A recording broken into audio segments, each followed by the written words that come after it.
नमस्कार, डीएनएक्स विशेष में आप सभी का स्वागत है। दुनिया में कई ऐसी रोचक बातें हैं जिसे सुनकर आप हैरान रह जाएंगे। जैसा कि क्या आप उस महिला के बारे में जानते हैं जिसकी वजह से दुनिया भर में टाइफाइड फैला। इस समय दुनिया भर में कोरोना से हाहाकार मचा हुआ है, लेकिन एक समय में लाइलाज बीमारी टाइफाइड का स्रोत एक महिला थी। इतिहास की पहली ऐसी मरीज थी मैरी, जिनमें बीमारी का कोई लक्षण नहीं था। ये 19वीं सदी की शुरुआत की बात है। तब अमेरिका में मियादी बुखार टाइफाइड फैला था। मैरी इससे संक्रमित 50 लोगों में से एक थी। संक्रमण से होने वाली बीमारियों में परिवार, प्रशासन और डॉक्टरों के लिए लंबे समय तक ये बात एक अबूझ पहेली की तरह ही रही कि ऐसा कैसे हो सकता है, बीमारी भी हो और लक्षण भी ना दिखे। लेकिन 110 साल पहले मैरी इस वजह से अमेरिका के सबसे बदनाम औरतों में शुमार हो गई थी। मैरी मैलन 1883 में आयरलैंड से अमेरिका आई थी। तब वे किशोर उम्र में थी। अमेरिका में उन्हें खाना बनाने और नौकरानी का काम मिला। शुरू में उन्होंने न्यूयॉर्क और लॉन्ग आइलैंड जैसे शहरों में काम किया। यहाँ पहली बार मियादी बुखार का संक्रमण शुरू हुआ। तब तक उन्हें कोई जानता भी नहीं था। लेकिन साल 1907 तक उस इलाके में संक्रमण के 30 ऐसे मामले सामने आए जो डॉक्टरों के लिए परेशानी का सबब बन गए।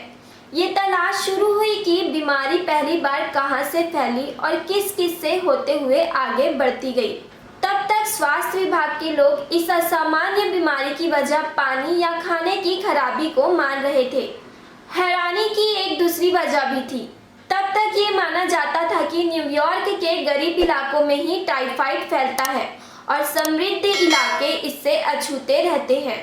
अस्पताल के एक छोटे से द्वीप पर बने मेडिकल सेंटर में मैरी को क्वारंटाइन में रखा गया। 3 साल तक उन्हें ऐसे कमरे में रखा गया जहां उनके लिए खाना रख दिया जाता था ताकि वे उसे पकाकर खा लें।